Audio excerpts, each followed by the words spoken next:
এভাবে ডাল দিয়ে সবজি ভীষণ মজা এই রেসিপি। বন্ধুরা কেমন আছো? আশা করি অনেক অনেক ভালো আছো। আমিও ভালো আছি। ডাল দিয়ে আজকে সবজি রান্না করব। তো এখানে মুগ ডাল দেখতে পেলে আগে অনেকক্ষণ আমি শুকনো খোলায় তেলে সিদ্ধ বসিয়ে দিলাম।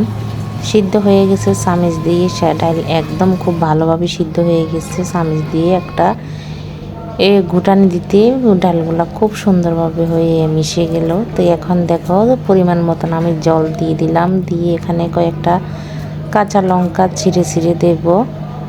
তো তোমরা চাইলে এভাবে ডাল রান্না করলে সবজি, রুটি, পরোটা, ভাত যে কোনো কিছু দিয়ে খেতে ভীষণ মজা, বিশেষ করে সকালবেলা পরোটা রুটির সঙ্গে ভালো লাগে। তো এখানে আমি দেখিয়ে দিতেছি কি কি সবজি নিলাম। পেঁপে নিলাম, পেঁপেটা একদমই কচি ছিল, আর মিষ্টি কুমড়াও একদম লাল লাল ছিল। মিষ্টি কুমড়াটা কেন জানি না একদমই মজা ছিল না।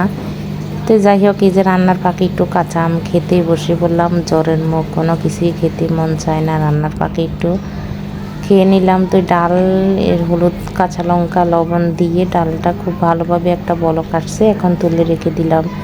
তো এবার আমি ফোড়নে দিয়ে দিব, এখানে মেথি ফোড়ন দিলাম, 2টা তেজপাতা, আদাটা একটু ছেঁচিয়ে দিলাম, আর 2টা শুকনো লঙ্কা দিয়ে দিলাম।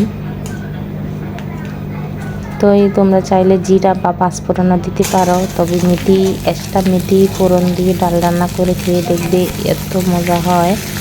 তো এই যে এখন এই যে সবজি সব দিয়ে দিলাম। তো আমার হাতের কাছে সবজি কিন্তু এই 3টেই ছিল, এই 3টে দিয়ে রান্নাটা করতেছি। আর তোমাদের কাছে যদি আরও সবজি থাকে আরও সবজি দিতে পারো, আর যত সবজি হবে ডাল ততই ভালো হবে। তো এখানে আমি সবজির ভিতরে কোনো হলুদ ব্যবহার করিনি, যেহেতু আমি ডালের ভিতরে হলুদ দিলাম। একটা বলক আসবে তখন আমি তুলে নেব।